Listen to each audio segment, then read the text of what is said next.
They told me it was a myth, a hoax, a gruesome urban legend created by the internet. The kind of thing you find in the dark corners of forums, the kind of thing that sends shivers down your spine but leaves you with a sense of relief. Because it's just a story, a tall tale, something to make your skin crawl and your mind wander to dark places late at night. But they were wrong. I thought it was all just a story too. Until I found the documents, the official records, the photographs, the cold hard truth. And now that I know what happened, now that I've seen the proof, I wish I could go back to thinking it was all a lie. It was real. And it was far worse than I ever imagined. It was 1959 when the Soviet Union conducted one of the most horrifying experiments in human history. They were desperate, as they always were during the Cold War, desperate to outpace the Americans, desperate to push the boundaries of science, of human endurance, of what was possible. And what better way to prove their superiority than to subject a group of soldiers to the unthinkable? They called it the sleep experiment. The idea was simple. Deny sleep for as long as possible and observe the effects on the human mind and body. It was a study on endurance, a test of mental and physical limits. The subjects were 5 prisoners chosen for their strength, their resilience, and their willingness to follow orders. These weren't ordinary prisoners, though. They were political dissidents, men who had been deemed enemies of the state, thrown into the dark recesses of a Soviet prison to be forgotten. But now they had become part of something much larger, something far darker. The experiment began in a sealed, windowless chamber where the 5 men were kept isolated for the duration of the study. The scientists were confident they would uncover something groundbreaking. They didn't know, however, that the human mind, when pushed too far, can break in ways that are beyond comprehension, and that's when the nightmare began. The experiment started innocently enough. The men were led into the chamber one by one, their hands cuffed behind their backs. They were told it would only last a few days, maybe a week at most. They were promised food, water, and basic amenities, but most importantly, they were promised sleep. Sleep was the most precious thing in their world, and it would be taken from them. At first, the subjects held up. They didn't seem to struggle much. They laughed nervously, joked about how they'd be able to endure whatever the Soviets threw at them. But then the silence came, and with it, the pressure of being awake, of being denied the one thing their bodies craved more than anything. Hours passed, then days, and still, there was no sleep. The scientists watched, recording every moment, every twitch, every sign of distress. First, the men would pace in the small room, their eyes darting nervously. But as the days wore on, their behavior began to change.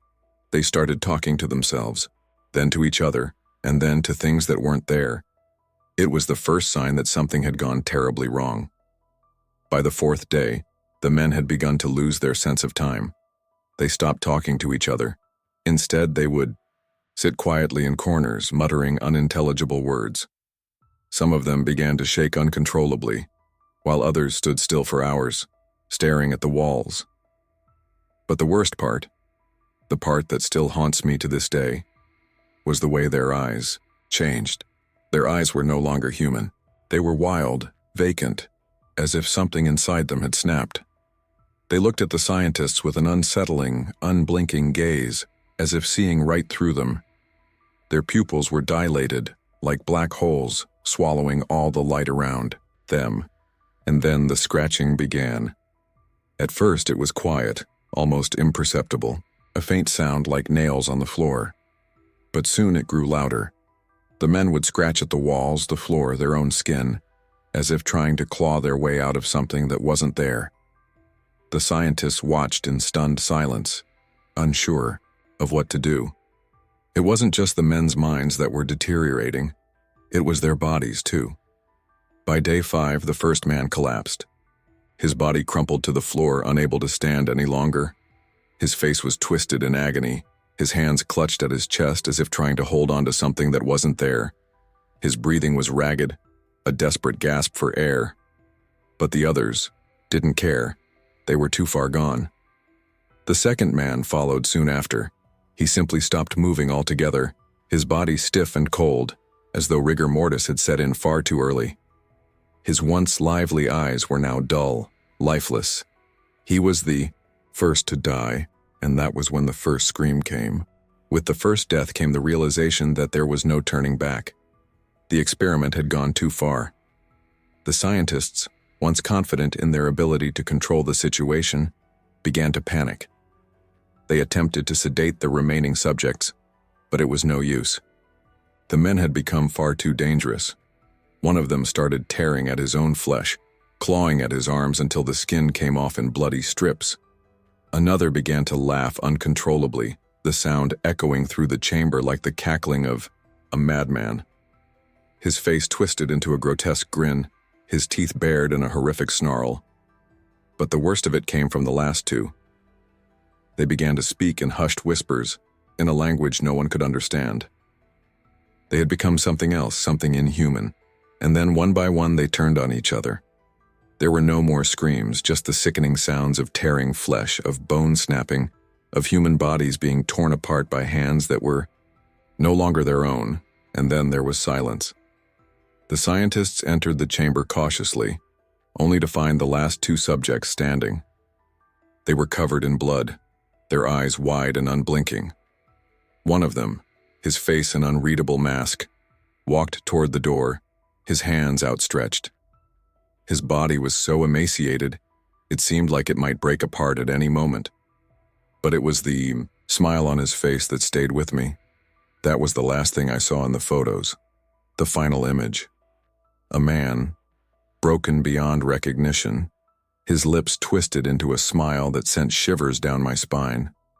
The scientists made a hasty retreat. But it was too late. The damage had been done. The Soviet Union would bury the experiment, never to be spoken of again. But the truth was out there. I shouldn't have looked for it. I shouldn't have dug into the past, searched through the wreckage of forgotten history. But I did. And now, I see them. Every night, in the dark corners of my room. Their eyes black as the void, watching me, smiling that same twisted smile. The Russian sleep experiment wasn't just a study in human endurance.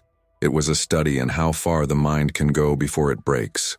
And now I fear I've become part of the experiment.